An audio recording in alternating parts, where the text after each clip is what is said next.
Hiya, my name's Charlie and welcome to my channel, and today I'm going to be doing my June reading wrap up. So all the books that I read in the month of June. As usual, I'll be doing it in like a chart styly, so the ones in my top 10 I will talk about a little bit more, and then I'll tell you top of the flops, which is my worst read of the month. So yeah, the ones that didn't make into my top 10 I'll just get into right now. So the first one that didn't make into my top 10 is The Train to Impossible Places. This is by P.G. Bell. This is one I read for Try the Chapter Tag. It's a middle grade book about a girl who wakes up one night to find a train in her house. I thought I was going to enjoy this one so much more than I did, and I do, because I'm an adult that likes reading middle grade, and it wasn't quite as good as I thought it was going to be. I'm sure like it would be great for some younger children, and I'm sure lots of kids will love it, but me as an adult reading it, it wasn't for me. I also read a poetry collection called Stargazing at Noon. This is by Amanda Toroni. I liked the mantras and the affirmations in this more than the actual poetry, even though the poetry was beautiful. It's just that none of them really stand out to me as such. It says, I'll show you that one. It says, "There is no greater wilderness than a body that you wish to love." So yeah.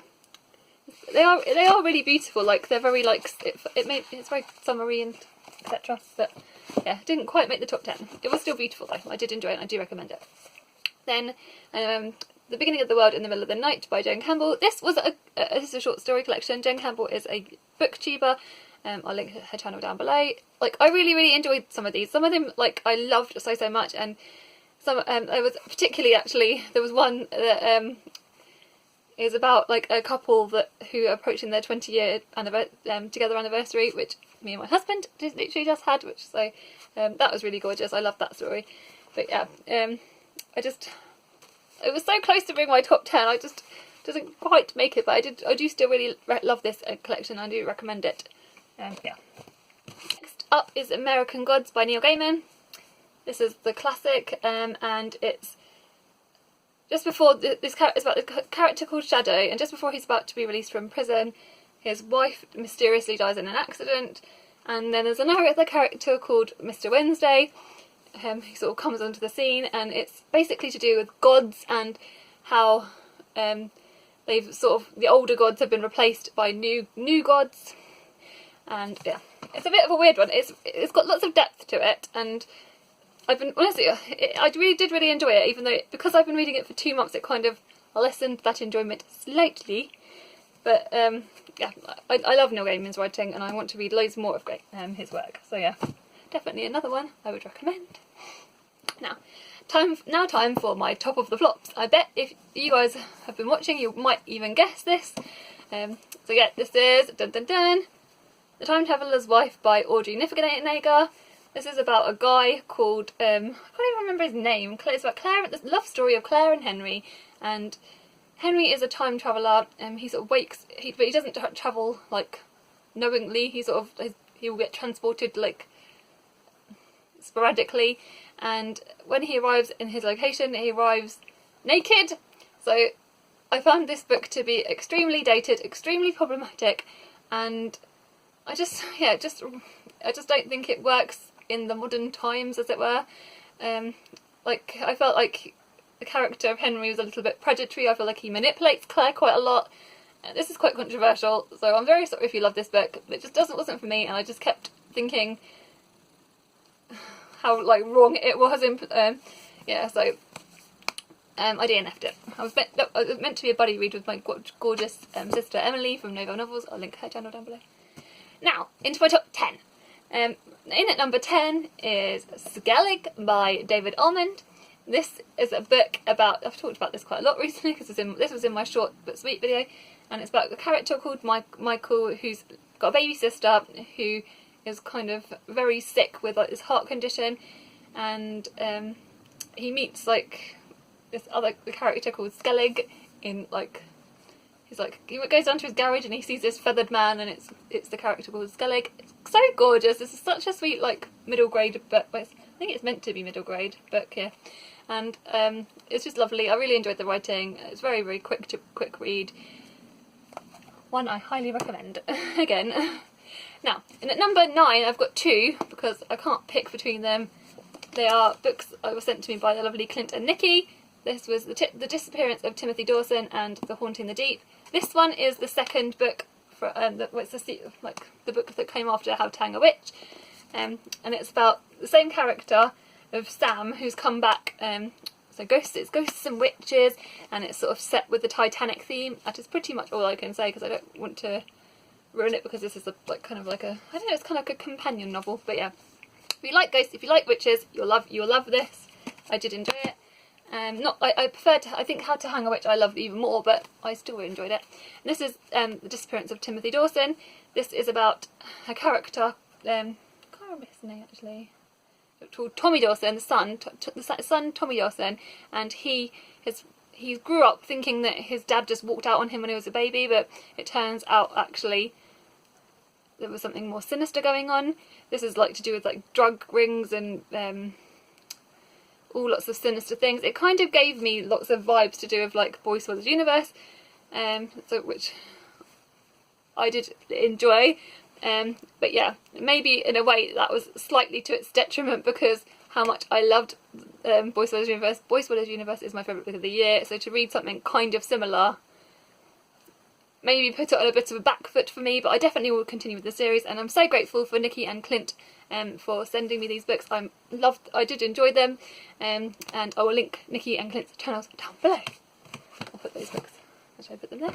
Do the BookTube thing and have them in sight for you. In at number 8, 13 by Steve Cavanagh. Now, this book is about a serial killer who is on the jury, and basically this lead detective has to try and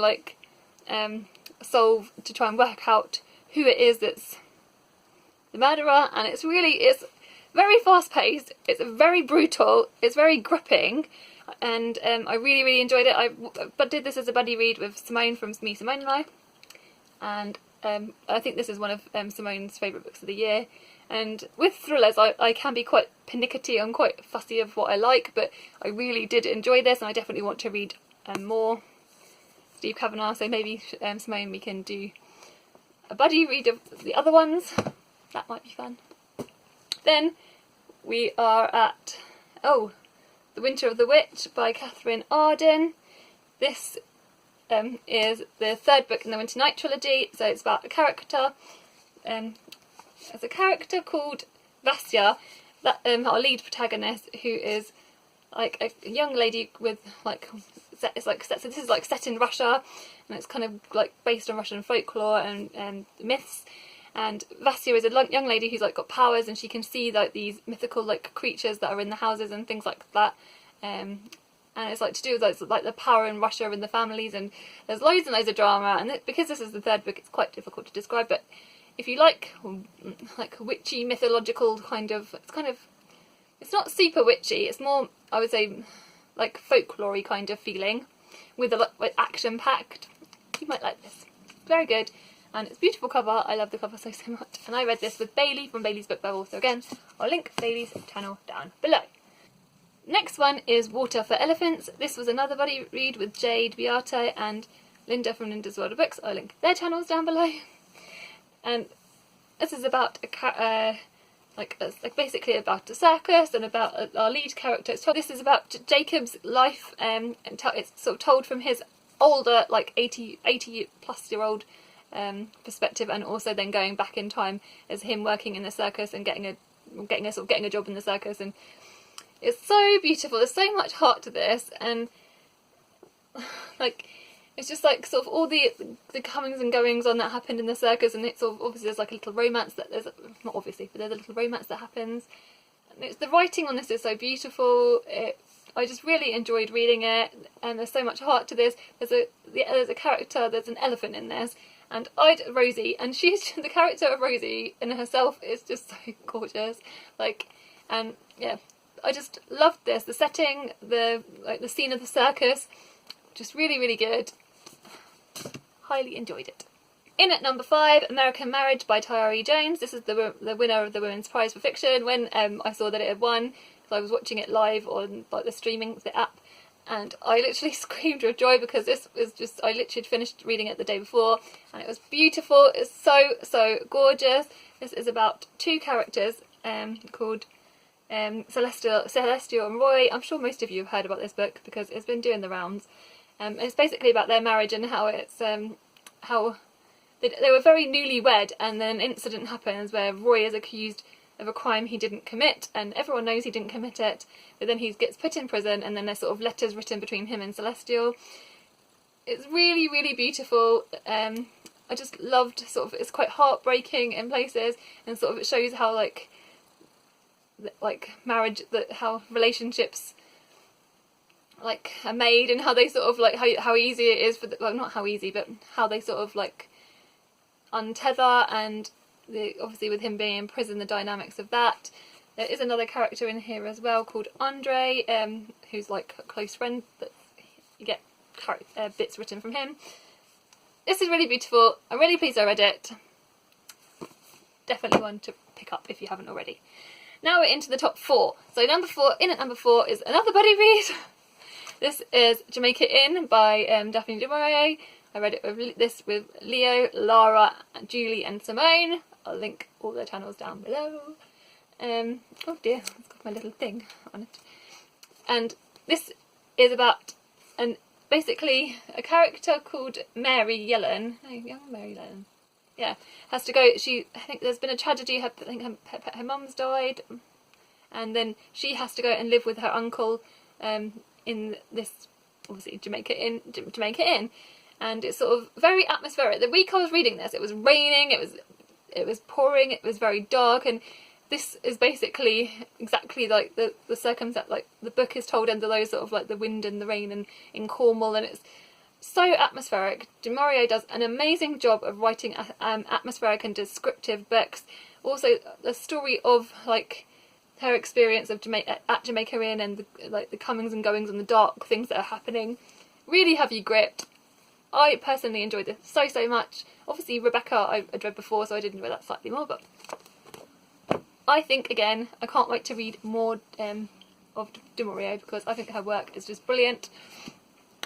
Next, in at number 3, The Binding by Bridget Collins. Now this is about a character called Emmett who goes, he's living with his family, like they're like farmers, and then he gets a job at a to work as a bookbinder with this lady, and bookbinding is like a feared occupation, and it's very, there's lots of like superstition and other stuff that's surrounding it. It's quite a dark thing, and no one really understands why. I don't think they really understand like why until he gets to work there, and then there's so much more darker things going on than you realise. It's about how memories are tied into these books, and it's sort of got magical realism, and then there's also an unexpected romance, which I loved. Like, this book is gorgeous. I loved it so much. I know Tom from Tom Reads Things loves this too, and I can see this is probably like one of his favourite books of the year, I think. So yeah, I can see why. This is gorgeous. This will be one I love forever, I think. In at number 2 is Hurricane Season by Nicole Meleby. This was sent to me by Nikki for my read past my bedtime. This is also, she sent it to me and Emily, so we're very grateful for it. I love this so much. Like, I nearly put this as number 1. Like, it's so close to being like number 1. And this is about a character called Fig, whose dad is battling with his mental health. He's very, very seriously ill, and Fig has to kind of deal with the sort of the outlay of that, and the school are kind of looking out for her, but then also threatening to like put her into the system, and it's very, very scary. There's loads of like art themed influences around this, and they use like art as she uses like art as a kind of, is it like an escapism? She like finds out about Monet, and yeah, she finds out about Monet. She kind of becomes a little bit obsessed with Monet, and how she thinks that Monet's experience is very similar to her own father, so therefore it makes her worry even more about her dad. But it's really, really beautiful. Like, her father is also obsessed with like hurricanes, and he's obsessed with going down to the beach and watching like the storms and stuff when they happen, which, you know. So her father is obsessed with going down to watch the storms, and it's like obviously the art and the Monet, and it's all very reflective of the mental health. The swirling of even the pictures of the swirling, and just it's so like gorgeous. I love this so much.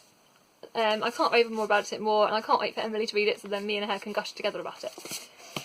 Then in at number 1 was The Five by Halie Rubenhold. This is a tale, it's not tale because it's real life about, so it's non-fiction about a group of women who, the 5 women that were killed by Jack the Ripper, and it's their stories.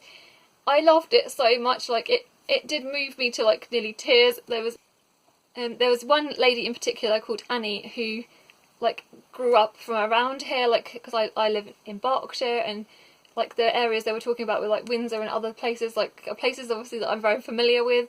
And like this, Annie was a family woman, she was a mother, so I could kind of like, I really just felt for her, and it's sort of, this book just dispelled a lot of the myths, saying that, because lots of people just assume that the women that Jack the Ripper killed were prostitutes, and that's not actually even the case. It is with some of them, but there's so much more to those women, and it made those women come to life. It was just so heartbreaking, and I think that these books like these are so important, because often the focus is on the killer and not the victims, and like they just get brushed aside, and kind of whilst the serial killers then become these famous legends, which is quite wrong when you actually think about it.